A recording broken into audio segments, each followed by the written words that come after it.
준비를 좀 하고. 잘 나오죠?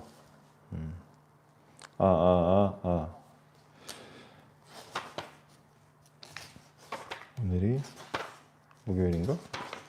오늘이 목요일인가? 목요일이죠? 하나, 둘, 셋. 소리가 들리나요?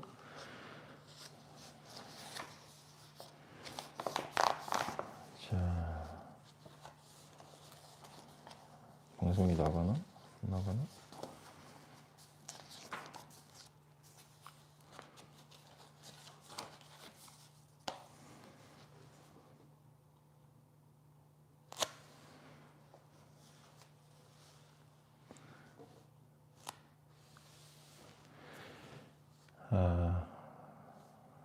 시작하겠습니다.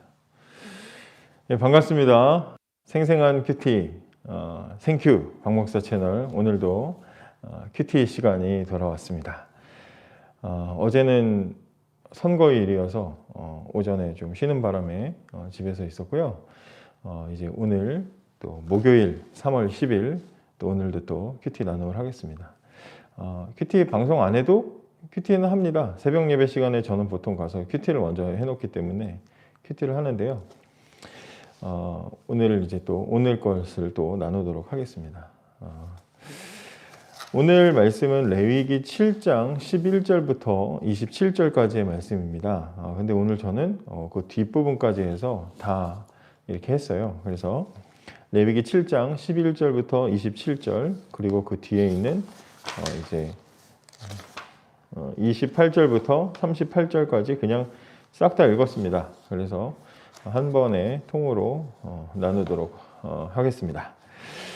레위기 7장 11절부터 27절 말씀입니다. 제가 한번 읽어보겠습니다. 여호와께 드릴 화목제물의 규례는 이러하니라. 화목제에 관한 이야기입니다. 만일 그것을 감사함으로 드리려면 기름 섞은 무교병과 기름 바른 무교전병과 고운 가루에 기름을 섞어 구운 과자를 그 감사제물과 함께 드리고 또 유교병을 화목제의 감사제물과 함께 그 예물로 드리되 그 전체 예물 중에서 하나씩 여호와께 거제로 드리고 그것을 화목제에 피를 뿌린 제사장들에게로 돌릴지니라. 감사함으로 드리는 화목제물의 고기는 드리는 그날에 먹을 것이요 조금이라도 이튿날 아침까지 두지 말 것이니라. 그러나 그의 예물의 제물이 서원이나 자원하는 것이면 그 제물을 드린 날에 먹을 것이요 그 남은 것은 이튿날에도 먹되 그 제물의 고기가 셋째 날까지 남았으면 불사를 지니 만일 그 화목제물의 고기를 셋째 날에 조금이라도 먹으면 그 제사는 기쁘게 받아들여지지 않을 것이라. 드린 자에게도 예물답게 되지 못하고 도리어 가증한 것이 될 것이며 그것을 먹는 자는 그 죄를 짊어지리라. 그 고기가 부정한 물건에 접촉되었으면 먹지 말고 불사를 것이라. 그 고기는 깨끗한 자만 먹을 것이니 만일 몸이 부정한 자가 여호와께 속한 화목제물의 고기를 먹으면 그 사람은 자기 백성 중에서 끊어질 것이요 만일 누구든지 부정한 것 곧 사람의 부정이나 부정한 짐승이나 부정하고 가증한 무슨 물건을 만지고 여호와께 속한 화목제물의 고기를 먹으면 그 사람도 자기 백성 중에서 끊어지리라. 이제 22절부터입니다. 여호와께서 모세에게 말씀하여 이르시되 이스라엘 자손에게 말하여 이르라. 너희는 소나 양이나 염소의 기름을 먹지 말 것이요 스스로 죽은 것의 기름이나 짐승에게 찢긴 것의 기름은 다른 데는 쓰려니와 결단코는 먹지 말지니라. 사람이 여호와께 화제로 드리는 제물의 기름을 먹으면 그 먹는 자는 자기 백성 중에서 끊어지리라. 너희가 사는 모든 곳에서 새나 짐승의 피나 무슨 피든지 먹지 말라. 무슨 피든지 먹는 사람이 있으면 그 사람은 다 자기 백성 중에서 끊어지리라. 여기까지가 레위기 7장 11절부터 27절까지 말씀입니다. 그리고 이제 그 뒤를 이어서 계속되는 이 화목제물에 대한 규례를 볼 겁니다. 내일 금요일에 해당되는 부분인데요. 28절부터입니다. 여호와께서 모세에게 말씀하여 이르시되 이스라엘 자손에게 말하여 이르라. 화목제물을 여호와께 드리려는 자는 그 화목제물 중에서 그의 예물을 여호와께 가져오되 여호와의 화제물은 그 사람이 자기 손으로 가져올지니 곧 그 제물의 기름과 가슴을 가져올 것이요 제사장은 그 가슴을 여호와 앞에 흔들어 요제를 삼고 그 기름은 제단 위에서 불사를 것이며 가슴은 아론과 그의 자손에게 돌릴 것이며 또 너희는 그 화목제물의 오른쪽 뒷다리를 제사장에게 주어 거제를 삼을지니 아론의 자손 중에서 화목제물의 피와 기름을 드리는 자는 그 오른쪽 뒷다리를 자기의 소득으로 삼을 것이니라.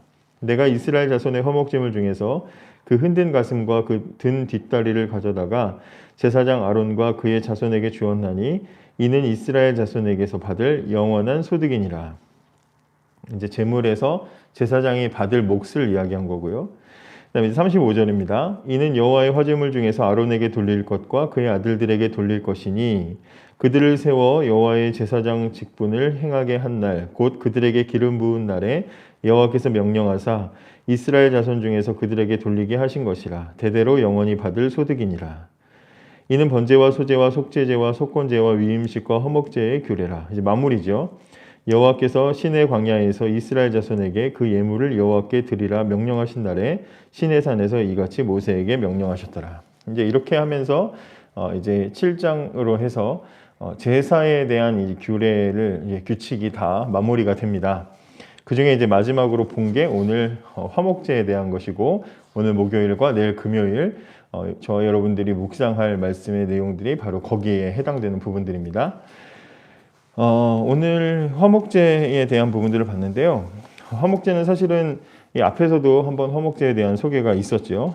화목제는 3장에서 소와 양과 염소를 이제 형편에 따라서 드리는 제사로 되어 있고요.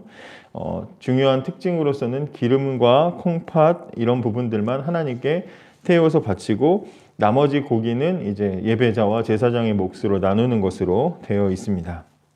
그리고 이 화목제의 목적은 하나님께 감사하는 목적. 그래서 하나님과의 이제 이 평화, 감사, 그리고 또 서원, 그리고 그냥 감사한 마음으로 그냥 드리고 싶은 마음으로 16절부터 그러죠. 드리고 싶은 마음, 그저 드리고 싶은 마음으로 드릴 때 이제 그렇게 하나님께 드리는 것인데요. 화목제에 대한 이야기를 오늘 좀 해보도록 하겠습니다. 화목제에서 제사장의 몫을 굉장히 강조를 하고 있습니다. 28절부터 보시면은 제사장의 몫이 굉장히 강조되어 있죠. 이스라엘 자손에게 29절 이스라엘 자손에게 말하여 이르라 화목제물을 여호와께 드리려는 자는 가져오되 화제물을 가져와서 제사장에게 주라. 이제 이렇게 되어 있습니다. 그럼 왜 이 화목제에서 하나님은 특별히 이 제사장의 몫을 강조하셨을까? 제사장에게 고기의 이 짐승, 잡은 짐승, 소나 양이나 염소의 가슴 부분과 그리고 오른쪽 뒷다리를 주게 되어 있죠. 어떻게 보면 제일 살이 많고 제일 맛있는 부분을 구별해서 드리게 되어 있습니다. 왜 그렇게 했을까요? 왜 하나님이 이 화목제 안에서 특별히 이 제사장의 몫을 강조했을까요? 제사장의 몫을 강조한 이유가 뭘까요? 이 화목제라는 것은 하나님과 죄인 사이의 화목, 하나님과 죄인 사이에 다시 이 화평을 이루는 것을 이런 의미를 가진 제사이기 때문에 제사장이 하는 역할이 뭡니까? 하나님과 죄인 사이에서 중재하는 중재자 역할을 하죠. 중재자 역할을 하는 것이기 때문에요.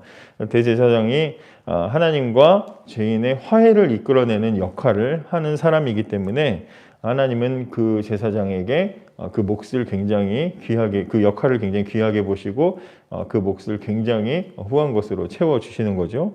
이것은 그냥 단순히 제사장이라는 사람이 그런 일을 잘했기 때문이 아니라 상징하는 바가 있죠. 히브리서에 보면 영원한 우리의 대제사장이 누굽니까? 예수님이시죠. 예수님께서 하나님과 죄인 사이에 영원한 화해를 위해서 자신을 이제 대제사장으로서 이제 헌신하시는 모습을 보여주고 있는데 바로 그 예수님을 상징하는 것이기 때문에 제사장의 몫을 특별히 여기서 강조하고 있는 것으로 우리가 봐야 됩니다.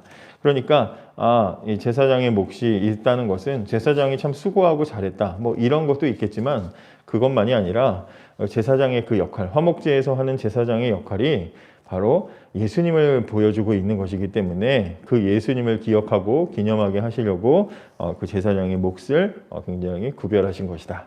이렇게 생각을 해보면 될 것 같습니다.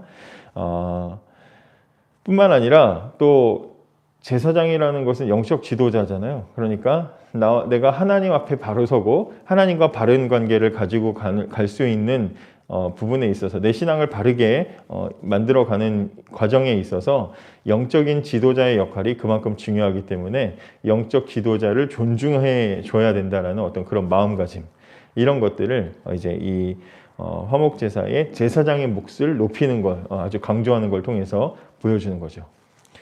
또 화목제에서는 3장 11절에 보면 화목제사에 대해서 뭐라고 소개하고 있냐면 하나님께 드리는 음식이다. 여호와의 음식이다. 이렇게 표현하거든요. 여호와의 음식. 하나님의 음식이래요. 하나님이 얼마나 좋아하시면 하나님이 너무나 기쁘게 받으시는 음식이라고 그렇게 표현을 하고 있습니다. 왜 그러느냐? 물론 화목제에 드리는 그 제물, 모든 제사가 다 그랬겠지만 특별히 화목제에 드리는 그 제물이 이 예배자가 마음과 정성과 정말 영혼을 다해서 하나님께 바치는 가장 좋은 것으로 바치는 것이기 때문에 하나님은 그것을 기쁘게 받으시고 그래서 하나님의 음식이라고 표현을 하는 것이기도 하겠지만 그러나 그것보다 더 나아가서 역시 화목 제물, 화목제로 바쳐지는 그 제물을 하나님이 왜 그렇게 기뻐하시냐? 하나님과 죄인을 다시 화목하게 하는 그래서 그 화목하게 만드는 희생의 제물로 드려지는 분이 누굽니까? 예수님이죠. 그 제물 역시 예수 그리스도를 상징하고 있기 때문에 하나님은 화목 제물을 기쁘게 여기시고 하나님의 음식이다 이렇게 표현을 하는 것을 우리가 이해할 수 있습니다. 그러니까 제사를 통해서 예수님이 보이는 거예요. 이 제사장의 역할을 통해서도 중재자이신 예수님이 보이고 또 제물, 희생 제물을 통해서도 하나님과 우리를 위해서 자기 생명을 주신 아끼지 않으시고 주신 십자가에서 자기의 생명을 주신 예수님이 보이는 겁니다. 그래서 그것을 하나님께서는 기쁘게 여기시고 강조하시고 우리에게 알려주는 거죠. 그러니까 이 구약의 제사의 모습을 통해서도 우리가 예수님을 바라볼 수 있게 되는 것입니다. 또 마지막으로 화목제는요 일종의 어떤 잔치죠. 우리가 뭐 이렇게 한상 차림 그러죠. 어디 좋은 식당 가면은 한상 차림 그래가지고 우리나라는 참 상도 반찬도 굉장히 많잖아요. 막 수십 가지의 막 반찬이 막 잔뜩 차려 있고 진짜 다 먹어보지도 못할 만큼 그렇게 많은 음식이 차려 있는 그런 한상 차림처럼 이 화목 제사는 특별히 한상이 잔뜩 아주 크게 차려져 있는 잘 차려져 있는 풍성한 상차림과 같은 제사가 바로 이 화목 제사입니다. 거대하고 거룩한 천국의 식탁이 차려져 있는 것과 같은 거죠. 그래서 이 식사는 이 책에서 제가 봤는데 부위별로 나눠서 식사를 하는 거예요. 하나님은요 기름과 간과 콩팥을 드셔요. 뭐 하나님 직접 드시는 건 아니지만 표현이 그렇게 돼 있죠. 하나님 받으시죠. 또 제사장은 가슴 부위와 그리고 오른쪽 뒷다리를 먹습니다. 그리고 짐승 한 마리에서 그리고 또 나머지 사람들은 또 예배자와 그 가족과 그 이웃은 그 짐승 한 마리에서 남은 고기를 함께 나누어 먹습니다. 그래서 하나님과 제사장과 예배자와 가족과 이웃이 함께 마치 하나의 잔치가 벌어져서 음식을 나누는 그런 모습이 보여지게 되죠. 모두가 함께 제사에 참여하고 함께 예배하고 함께 감사하고 기쁨을 나누는 그런 일종의 동네 잔치가 펼쳐지는 것이 바로 이 화목 제사의 핵심이라는 것입니다. 여기서 예전에 제가 예전에 어떤 목사님 설교에서 그런 얘기를 들은 적이 있었는데요. 이 화목 제사에서 핵심이 뭐냐? 여기 보면은 이 28절 그 이후에 보면은 이 앞부분에 보시면은 오늘 15절에 보면 감사함으로 드리는 화목제물의 고기는 그날에 먹을 것이요 조금이라도 이튿날 아침까지 두지 말아라 그래요. 화목제사로 드리는 고기는요 그날 다 먹어야 돼요. 다음날 아침까지 남기면 안 됩니다. 자, 그럼 이게 뭘 의미하느냐?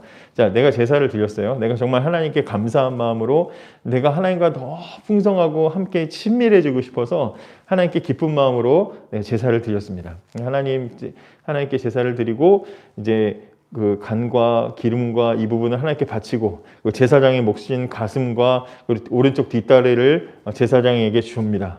그러면 소 한 마리를 드렸다고 생각해요. 난 소 한 마리만큼 하나님을 너무 찬양하고 싶고 감사해요. 그래서 소 한 마리만큼의 이제 음식을 이 고기를 하나님께 드렸습니다. 그래서 하나님께서 기름 가져가시고 제사장이 뒷다리와 가슴 가져갔어요. 그러면 남은 다른 뒷다리 하나와 앞다리 둘과 그리고 고기에 남은 부위가 있죠. 소 한 마리를 치면은 뭐 수십 근 수백 근의 이 고기가 남아 있겠죠. 그럼 이제 그걸 어떻게 해야 돼요? 그 다음 날 전까지 다 먹어야 됩니다. 고기를 그 다음날 전까지 다 먹어야 돼요. 그러면 어떻게 하겠어요?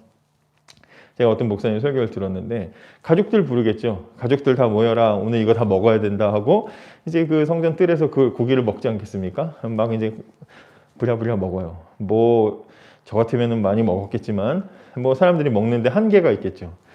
그러면 그 큰 많은 양을 하루아침에 다 먹으려면 가족만 불러서 해결이 되느냐? 안 되죠. 안 돼요. 그러니까 어떻게 해요? 이웃도 불러야 됩니다. 이웃들도 불러서 내가 화목제를 드리는데 이웃들도 불러서 함께 같이 고기를 나눠 먹어야 됩니다. 근데 이웃을 부르는데 좋은 사람, 친한 사람만 불러서는 해결이 안 되죠. 그래서 어떻게 해야 됩니까? 친하지 않은 사람, 관계가 조금 서운했던 그런 사람들, 이런 사람들까지 다 불러야 돼요. 바꿔서 역으로 생각을 해보면 내가 화목제사를 하나님께 드릴 계획을 가지고 있어요. 감사함으로 하나님께 소 한 마리 큰 놈을 바칠 생각을 했다 이 말이에요. 그러면 화목제사를 드리기 전에 화목제사가 어떻게 드려지는지 아니까 화목제사를 드리기 전에 뭐부터 해야 되겠어요? 같이 음식을 먹어줄 가족, 친구, 이웃, 친하지 않은 사람들까지 사돈의 뭐 팔촌, 뭐 친구, 이웃, 친하지 않은 사람들까지 해서 다 준비를 시켜야 돼요. 그죠? 그러면 먼저 가족들에게 가서 네 이러이러해서 이제 여기 화목제사 드립니다. 같이 갑시다. 가족들하고 혹시나 또 뭐 관계가 안 좋았던 거 있으면 풀면서 나 좀 도와줘. 나 하나님과 좀 같이 함께 예배하고 싶어. 하나님께 감사드리고 싶어. 관계 회복을 하겠죠. 또 이웃들에게도 그동안 좀 뭐 서운했던 것들 좀 미안합니다. 그러면서 나 좀 도와주십시오. 하고 또 관계 회복을 해요. 그러니까 하나님께 감사드리고 하나님과 화목하기 위해서 그 전에 뭐부터 해야 됩니까? 이웃과의, 가족과의, 사람과의 관계 회복을 먼저 해야만 성립이 되는 제사다 이 말이에요. 그러니까 핵심은 뭐예요? 하나님과 화목하려면 이 사람아 하나님과 화목하려면 사람과 먼저 화목해라. 이게 이 제사의 핵심이다 이 말이죠. 화목 제사의 핵심은 바로 거기에 있습니다. 사람과 화목하려면 하나님과 화목해라. 이것을 우리에게 알려주는 제사가 바로 이 화목제사고, 화목제사를 통해서 중재자 되시는 예수님, 그리고 희생제사, 제물 되시는 예수님 우리가 볼 수 있다는 것이죠. 그래서 오늘과 내일 이 말씀 화목제사에 대한 이 규례를 잘 묵상하시면서 우리 예수님을 묵상하시고, 또 내가 하나님과의 좋은 관계를 위해서 내가 하나님께 감사드리고 하나님과의 관계, 신앙적인 건 참 좋아. 근데 사람과의 관계가 좀 좋지 않은 사람들이 있다면, 그런 분들이 계시다면 하나님은 그것을 기뻐하지 않으신다는 거. 사람과의 관계를 하나님께서는 화목하기를, 사람과도 화목하기를 원하신다는 거. 그것을 우리가 기억하면서 이 말씀을 좀 묵상해 나갔으면 좋겠습니다. 그렇게 해서 오늘과 내일 여러분들에게 이 말씀이 또 은혜가 되고 또 귀한 나눔이 되었으면 좋겠습니다. 여러분들의 은혜도 함께 나누어 주시면 좋겠습니다. 그리고 구독과 좋아요, 알람 설정도 부탁을 드리고요. 그리고 이제 이 청매를 저희가 보고 있는데 비터 청소년부에서 청매를 보고 있거든요. 쉬운 성경으로 나와 있는 청소년 매일 성경입니다. 그런데 저희가 코로나 기간에도 저희가 계속 이것을 신청해서 받았었기 때문에 나눠주지 못하고 가지고 있는 과어로가 굉장히 많이 있어요. 그래서 혹시 보시는 분들 중에 과어로를 필요로 해서 여러분들이 계신 어디 공동체나 아니면 어디 청소년 무슨 단체나 어린이 단체나 이런 데다가 혹시나 이렇게 나누고 싶으신 분들 계시면 저희에게 그래도 몇십 권 있기 때문에 말씀해 주시면 과어로를 드리도록 하겠습니다. 그래서 저희에게 꼭 연락해 주시기 바랍니다. 감사합니다.